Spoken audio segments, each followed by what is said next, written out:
Exercise 4. In this exercise, we're going to take a look at Siemens NX 8.5 and creating a forged ratchet body like you see here. Some of the elements are going to include draft, as well as filleting, or I should say edge blends, and some hole features, as well as offsets and things. So let's begin. I'm going to go with a new part here. Call it E4B, since I already have one here. Hit OK. And I'm going to begin with the head section. So for that, I could just go ahead and click on the sketch tool here and select this XY plane. Just leave the defaults alone, hit OK. And we're going to draw some construction geometry first. I'm going to go to the line tool here. And at the origin, I'm just going to click and drag up a vertical line. And then I'll also click again on the origin, drag out a horizontal line. Hit escape on the keyboard, and then right click on each one of these and transform them to construction or reference geometry as it says. Click reference geometry. Okay, actually I don't need this one, my apologies. I just need the vertical. Okay, now we go back to the line tool, and just floating off to the left here, not on the center, but just a little offset from the center, click and drag off a short little line, approximately about an inch long, at a slight angle, like I have about 110. Now once we have that, what we're going to do is we're going to mirror it across. And the mirror tool is located right down here. We click on this little arrow, and you'll see mirror curve. And we have to select the curve, so we click on that angled line, and select the center line. It should mirror across. The next thing we're going to do is we're going to take a look at the arc tools. So click on the arc down below. You'll see that there's a couple methods for creating an arc, by 3 points or by center and end points. We're going to keep with 3 points. So I'm going to click on this vertex at the bottom left, and I'm going to drag this across, and actually I want the start point to this end point here.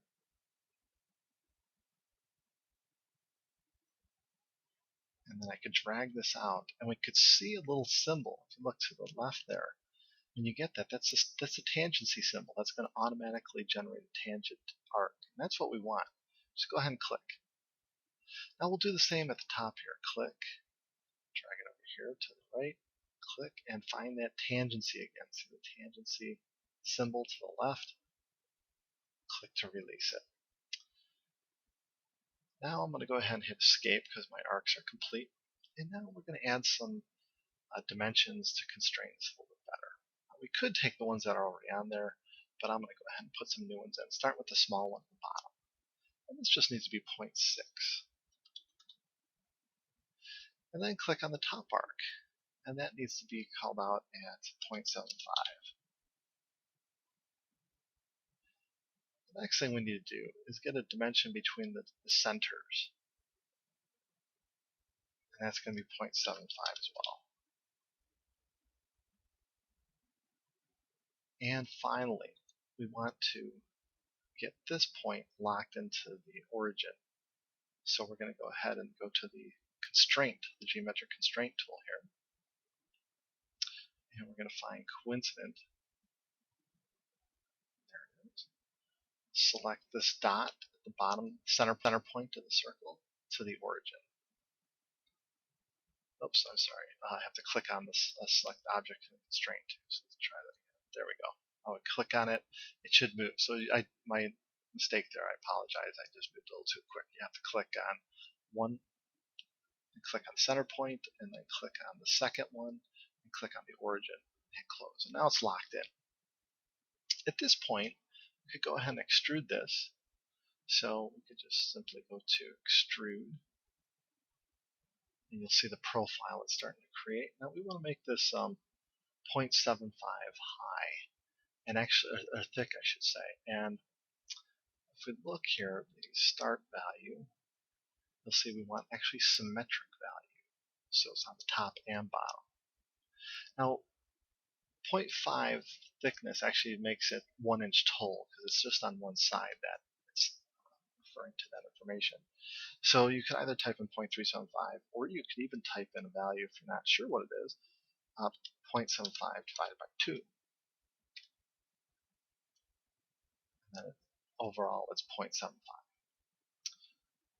Okay, now down below here we have draft. We could actually add draft. If you don't see this option, you might have to click on the little arrows here. Make sure that all the options that are showing up mine appear on yours. And we're going to go with symmetric angle and set it to 7 degrees. When you're ready, go ahead and hit the OK mark.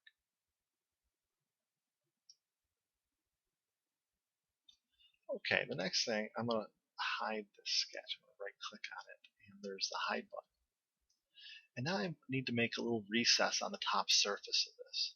So we'll go ahead and we're going to create a sketch surface. Make sure create immediate datum, intermediate datum CSYS, associated origin. Make sure those are selected, and hit OK. Now to create an offset edge, we first have to create an edge that's projected off the original. So if we go to the insert, you'll see sketch curve, and there's a offset curve. Now offset curve only offsets off of a curve that's generated off the model. Typically, we could actually try and work apart here, and actually in this case we can do it. Apologies, I wasn't thinking there for a second. We could go ahead and select this edge, and we can actually wrap it around if we want.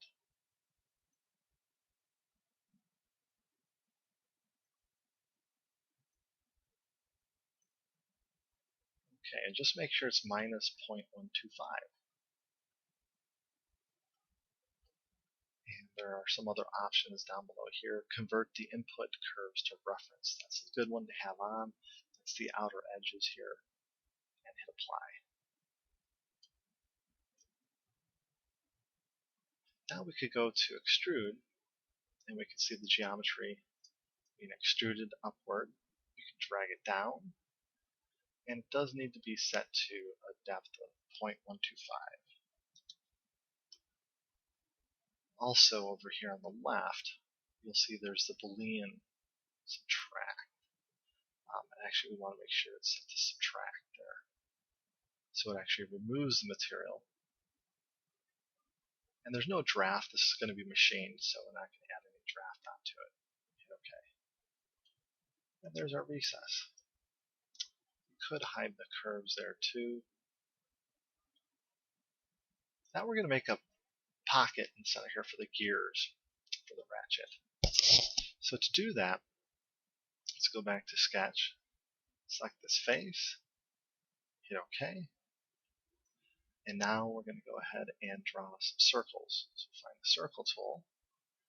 And this one's pretty easy to recognize. You can click right on that center and drag this out.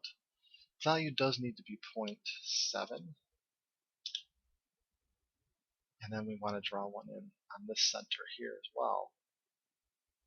And to wake up that center, you just move to the edge. And then you can see the center point there. And then we'll go ahead and type in, this is supposed to be 1. Click. Okay, in this case it didn't take that, so I'm just going to hit escape and just type in value. Alright, now we want to trim out this geometry in the center. So there's a quick trim tool. There's also the quick extend. We want quick trim, and you just click and draw a line through what you don't want. And it erases those lines up to the next intersection. Hit close. Go to extrude, and we're going to drag this down again and make sure it's set to 0.7 depth, and subtract should be selected, and hit OK.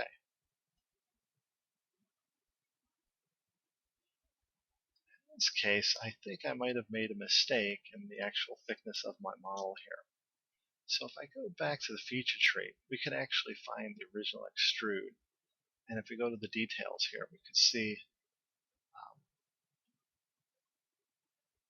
apparently here it is not what I anticipated here.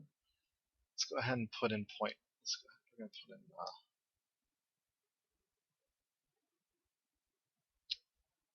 just put in 0.5. That's a bit longer than I wanted. Oops.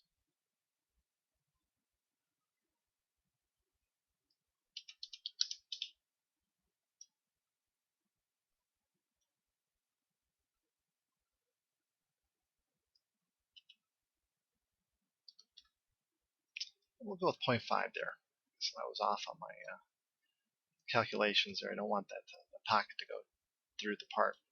Okay, so anyhow, you see you can actually edit those features from the feature tree just by clicking on them and going to the details down below.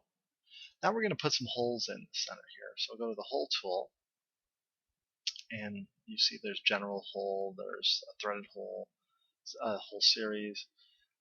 We're going to go ahead and specify some points here, but we're going to stick with a simple hole. The diameter is going to be 0.35, and we're going to make sure it says through body. Now what you can do, you can actually infer to the edge. Just by moving to the edge, you'll find the center point. Click, and it will add your hole there. Do the same here, move to this edge.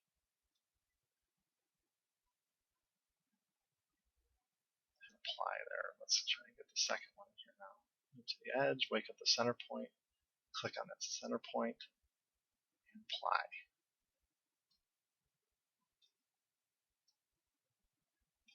Okay. Now the next thing we're going to do is we're going to learn how to offset a new plane. To do this, what we can do is we can actually go to the datum plane tool up here, select the plane here that we want to offset. There we go. And make sure it's set to -4. Probably have to type that in. It's just that I just did this 1 minute ago, so still remember the old setting. And hit OK. Now you have a plane to sketch on. So that's how you offset a plane or create a new plane. You can offset it from any of those other planes that are there or faces.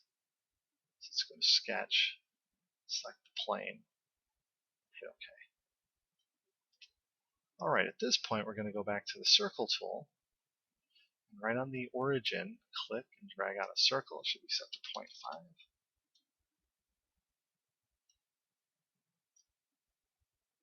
Hit Escape here. Now we can extrude that. So we go to Extrude, and you'll see for the value here of the end, actually we want to go up to until next. Right? And it's not supposed to be a subtraction. Subtraction would remove material. We want to unite. And hit OK. You can right click on this plane and hide it. And if you want, right click on that, hide that sketch as well. And we're looking pretty good here. We can actually highlight this and hide that too. Okay, now the next thing we're going to do is we're going to select this plane again. We're going to start our sketch, select this XY plane, hit OK, start our sketch. And now we're going to take the line tool once again, and at the origin drag down our line, and it should be about 3.75. Click, Escape, right click on it, and transform it to a reference or convert to reference. The next thing we're going to do is we're going to go to the rectangle tool. And we have several types of rectangle tools available.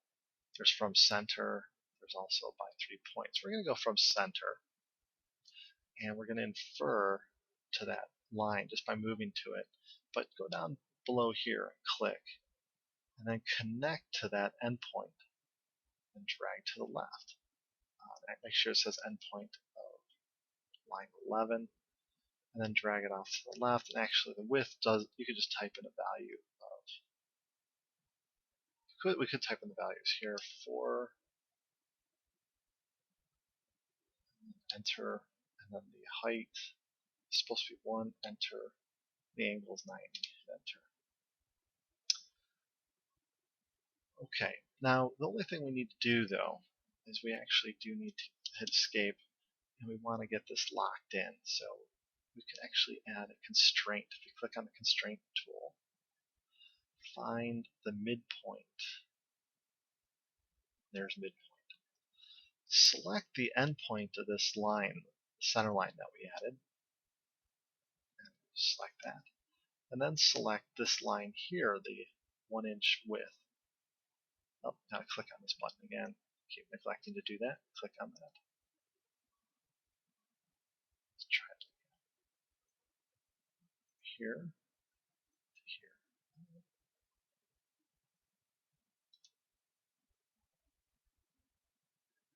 I guess it appears that it already did add it. Okay. So in the meantime, though, we do need to get some additional dimensions in here. So let's go to the dimension tool. And from here to this point, it needs to be 3.75. And the length is already set to 4, and the width is set to 1 inch. And so we can hit escape, and now we can extrude that. So go to extrude. We want to be symmetric, and we'll put in 0.5. Actually, this one is 0.375. And then make sure it's set to unite. In the draft, we want symmetric angle. Should be set to 7. And hit OK. The next thing we're going to do is we're going to go to the edge blend, and we're going to put some blends in here, 0.125. Select this edge here, this one here, and on these edges where the transition section meets the head, put those in there. Might have to rotate to get this one too. Select those, and then the 4 sharp edges on the corners. Those should all be 0.125. Hit OK. Then go back to the blend. Actually, I could have just hit apply. 0.06 for the next ones. It's just these ones around the handle. Right click on the sketch and hide it. And that completes our ratchet body, exercise 4.